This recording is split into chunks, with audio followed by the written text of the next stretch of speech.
নমস্কাৰ আমাৰ চেনেলৰ আন এটা ভিডিঅ'লৈ আপোনাক স্বাগতম জনাইছো। আজি আমি ইংৰাজী গ্ৰামাৰৰ এটা গুৰুত্বপূৰ্ণ বিষয় ডিটাৰমিনাৰ্ছৰ বিষয়ে কথা পাতিম। আপুনি যদি আমাৰ চেনেলটোত প্ৰথমবাৰৰ বাবে আহিছে তেনেহলে চেনেলটো সাবস্ক্ৰাইব কৰি ল'ব। লগতে ভিডিঅ'টো চাই ভাল লাগিলে ভিডিঅ'টো লাইক কৰিব, লগতে আনৰ লগত শ্বেয়াৰ কৰিব। প্ৰথমতে আমি জানো আহক ডিটাৰমিনাৰ্ছ মানেনো কি। ডিটাৰমিনাৰ্ছ হৈছে এনে শব্দ যিয়ে কোনো বিশেষ্য বা নাউনৰ আগত বহি তাৰ বিষয়ে অধিক তথ্য দিয়ে। ই নিৰ্দিষ্ট কৰে যে আমি কোনটো বা কিমান নাউনৰ কথা কৈছো। উদাহৰণস্বৰূপে দি, এ, দিছ, চাম আদি। ডিটাৰমিনাৰ্ছ সদায় বিশেষ্য বা নাউনৰ আগত ব্যৱহাৰ কৰা হয়। উদাহৰণস্বৰূপে দি বুক, এ কেট, চাম এপলছ আদি। ইয়াত বুক, কেট, এপলছ এইবোৰ হৈছে নাউন। মনত ৰাখিবৰ বাবে আমি ডিটাৰমিনাৰ্ছক বিভিন্ন প্ৰকাৰত ভাগ কৰি ল'ব পাৰোঁ। ইয়াৰ ভিতৰত হৈছে আৰ্টিকলছ যেনে এ, এন, ডি, ডেমনষ্ট্ৰেটিভছ যেনে this, that, these, those, possessives my, your, his, her, quantifiers যেনে চাম, মেনি, ফিউ, নাম্বাৰ্ছ যেনে 1, 2, ফাৰ্ষ্ট, ছেকেণ্ড, ইণ্টাৰগেটিভ যেনে হোৱাট, হুৱেৰ, হুইচ, ডিষ্ট্ৰিবিউটিভ যেনে ইটছ, এভৰি, বোথ, আইডাৰ আদি। আৰ্টিকল দুই প্ৰকাৰৰ, ইনডিফিনিট আৰ্টিকল আৰু definite article. A আৰু এনক ইনডিফিনিট আৰ্টিকল বুলি কোৱা হয় আৰু ডিক ডেফিনিট আৰ্টিকল বুলি কোৱা হয়।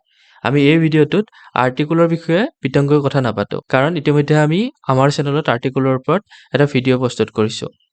আই বাটনত থকা লিংকত গৈ আপুনি সেই ভিডিঅ'টো চাই ল'ব বুলি আশা কৰিছো। ডেমনষ্ট্ৰেটিভ ডিটাৰমিনাৰ্ছ।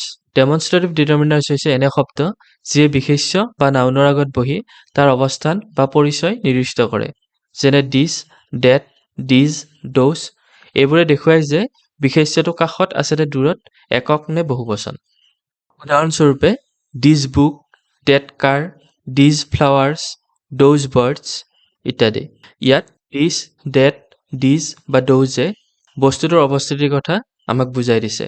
ইয়াৰ জৰিয়তে আমি বস্তুটো ওচৰত আছে নে দূৰত আছে অথবা বস্তুটো একবচন নে বহুবচন বুজিব পাৰিছো। ডেমনষ্ট্ৰেটিভ ডিটাৰমিনাৰ্ছ ব্যৱহাৰৰ ক্ষেত্ৰত কেইটামান গুৰুত্বপূৰ্ণ নিয়ম জানি লওঁ আহক। দিছ আৰু ডিজ কাষৰ বিশেষ্যৰ বাবে আৰু ডেট আৰু ড'জ দূৰৰ বিশেষ্যৰ বাবে। যেনে দিছ টেবুল ইয়ে কাষত থকা বুজাইছে আৰু ডেট টেবুল যিয়ে দূৰত থকা বুজাইছে।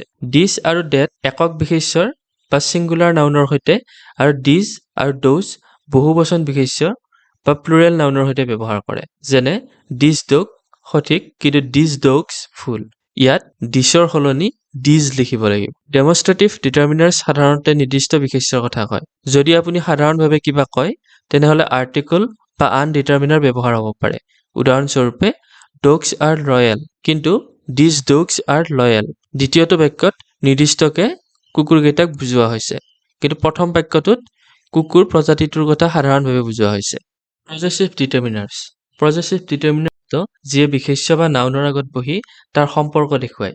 যেনে my, your, his, her, its, our, their এইবোৰে বুজায় যে কোনো বস্তু কাৰ বা কাৰ সম্পৰ্কৰ। উদাহৰণস্বৰূপে মাই বুক, ইয়ৰ পেন, হিজ কাৰ, হাৰ বেগ আদি। ইয়াত বুক, পেন, কাৰ বা বেগটো কাৰ সেইটো স্পষ্টকৈ বুজা গৈছে।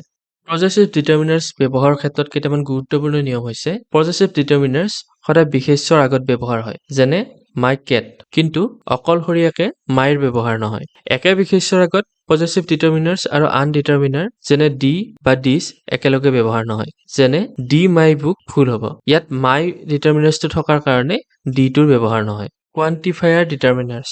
কোৱান্টিফায়াৰ ডিটাৰমিনাৰ্ছ হৈছে এনে শব্দ যিয়ে বিশেষ্য বা নাউনৰ আগত বহি তাৰ পৰিমাণ বা সংখ্যা বুজায়। উদাহৰণস্বৰূপে চাম, মেনি, ফিউ, সেভাৰেল, মাছ আৰু লিটল হৈছে কোৱান্টিফায়াৰ ডিটাৰমিনাৰ্ছ। ইয়াক কাউণ্টেবল আৰু আনকাউণ্টেবল নাউনৰ সৈতে ব্যৱহাৰ কৰা হয়। কোৱান্টিফায়াৰ ডিটাৰমিনাৰ্ছৰ কেইটামান উদাহৰণ হৈছে চাম বুকছ, মেনি ষ্টুডেণ্টছ, ফিউ এপলছ, মাছ ৱাটাৰ। ইয়াত কোৱান্টিফায়াৰ ডিটাৰমিনাৰ্ছ ব্যৱহাৰ কৰাৰ ফলত আমি পৰিমাণটো বুজি পাইছো। কোৱান্টিফায়াৰ ডিটাৰমিনাৰ্ছ ব্যৱহাৰ কৰাৰ কেইটামান গুৰুত্বপূৰ্ণ নিয়ম হৈছে কোৱান্টিফায়াৰ ডিটাৰমিনাৰ্ছ নাউনৰ প্ৰকাৰৰ ওপৰত নিৰ্ভৰ কৰে।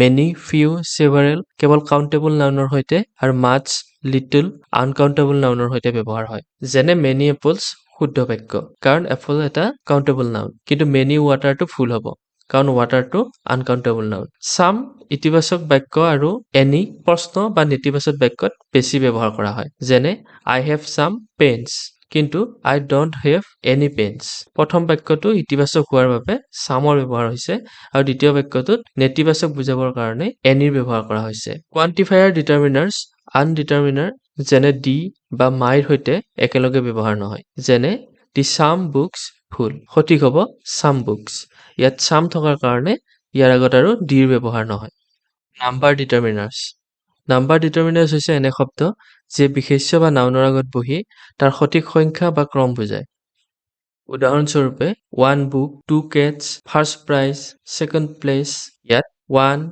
2 first second এইবোৰে সঠিক সংখ্যা বা ক্ৰমৰ কথা বুজাইছে নাম্বাৰ ডিটাৰমিনাৰ্স ব্যৱহাৰ কৰাৰ ক্ষেত্ৰত কেইটামান গুৰুত্বপূৰ্ণ নিয়ম হৈছে কাৰ্ডিনেল নাম্বাৰ সাধাৰণতে গণনাযোগ্য বিশেষ্য বা কাউন্টেবল নাউনৰ সৈতে ব্যৱহাৰ কৰা হয় যেনে 5 apples সঠিক কিন্তু 5 water ফুল অৰ্ডিনেল নাম্বাৰছৰ আগত প্ৰায়ে ডি ব্যৱহাৰ কৰা হয় কাৰণ ই নিৰ্দিষ্ট স্থান বুজায় যেনে দি ফাৰ্ষ্ট ডে সঠিক ফাৰ্ষ্ট ডে সাধাৰণতে অসম্পূৰ্ণ নাম্বাৰ ডিটাৰমিনাৰ্স আনডিটাৰমিনাৰ্সৰ যেনে মাই বা সামৰ সৈতে একেলগে ব্যৱহাৰ নহয় যেনে মাই টু কেটছ সঠিক কিন্তু The two my cats ফুল 1ৰ বাহিৰে বাকি কাৰ্ডিনেল নাম্বাৰ যেনে 2 3 প্লুৰেল নাউনৰ সৈতে ব্যৱহাৰ কৰা হয় যেনে 1 book আৰু 2 books সঠিক কিন্তু 2 book ফুল ইন্টাৰগেটিভ ডিটাৰমিনাৰ্স ইন্টাৰগেটিভ ডিটাৰমিনাৰ্স হৈছে এনে শব্দ যিয়ে প্ৰশ্ন সুধিলে বিশেষ্য বা নাউনৰ আগত বহি তাৰ পৰিচয় বা প্ৰকাৰৰ বিষয়ে জানিবলৈ সহায় কৰে what which whose এইবোৰে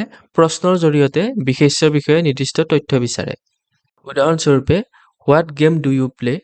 Which pen is yours? Whose laptop is this? Interrogative determiners ব্যৱহাৰৰ ক্ষেত্ৰত কেইটামান গুৰুত্বপূৰ্ণ নিয়ম হৈছে Interrogative determiners সদায় বিশেষ্যৰ আগত ব্যৱহাৰ কৰা হয় যেনে what time এটো এটা সঠিক বাক্য কিন্তু what অকলশৰীয়াকৈ pronoun হ'ব পাৰে যেনে Suraj what is this which সীমিত বিকল্পৰ প্ৰশ্নত ব্যৱহাৰ কৰা হয় আৰু what অধিক সাধাৰণ বা অসীমিত প্ৰশ্নৰ বাবে ব্যৱহাৰ কৰা হয় যেনে which dress is yours ইয়াত কেইটামান নিৰ্দিষ্ট ড্ৰেছৰ ভিতৰত কোনটো ড্ৰেছ সেইটো সোধা হৈছে কিন্তু What dress do you like? ইয়াত নিৰ্দিষ্ট কেইজোৰমান ড্ৰেছৰ হলনি অসীমিত ড্ৰেছৰ পৰা কোনজোৰ ভাল পায় সেইটো জানিব বিচৰা হৈছে whose একক বা বহুবচনৰ বিশেষ্যৰ সৈতে ব্যৱহাৰ হ'ব পাৰে যেনে whose book is this এইটো এককৰ ক্ষেত্ৰত ব্যৱহাৰ হৈছে কিন্তু whose books are these এইটো বহুবচনৰ ক্ষেত্ৰত ব্যৱহাৰ কৰা হৈছে ইন্টাৰগেটিভ ডিটাৰমিনাৰ্স আনডিটাৰমিনাৰ্স যেনে the বা myৰ সৈতে একেলগে ব্যৱহাৰ নহয় যেনে the which car ফুল সঠিক হৈছে which car ডিস্ট্ৰিবিউটিভ ডিটাৰমিনাৰ্স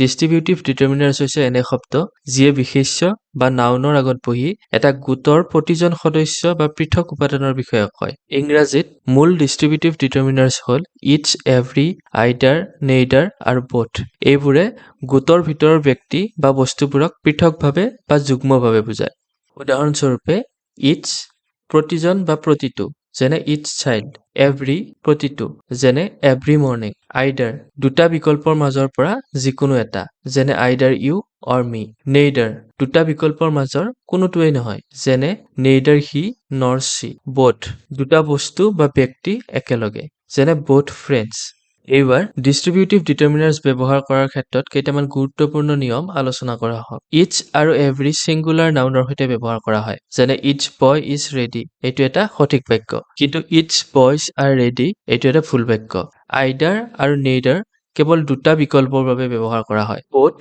প্লুৰেল নাউনৰ সৈতে ব্যৱহাৰ কৰা হয় যেনে both girls are singing এইটো এটা সঠিক বাক্য কিন্তু both girl is singing ভুল বাক্য ডিস্ট্ৰিবিউটিভ ডিটাৰমিনাৰ্স আনডিটাৰমিনাৰ্স যেনে দি বা মাইৰ সৈতে একেলগে ব্যৱহাৰ নহয় যেনে the each student ভুল সঠিক হৈছে each student ভিডিওটো ইমানলৈ চোৱাৰ বাবে আপোনাক ধন্যবাদ জনাইছো যদি আপুনি ভিডিওটো চাই ভাল পাইছে তেনেহলে লাইক কৰিব লগতে আনৰ লগত শ্বেয়াৰ কৰিব আপোনাৰ ভিডিওটোৰ সম্পৰ্কত কিবা ক'বলগীয়া থাকিলে কমেন্ট কৰি জনাব আমাৰ ভিডিওৰ আপডেটসমূহ পাই থাকিবলৈ আপুনি আমাক ফেচবুক বা ইনষ্টাগ্ৰামত ফলো কৰিব পাৰে ইয়াৰ পাছৰ ভিডিওত আকৌ লগ পাম ধন্যবাদ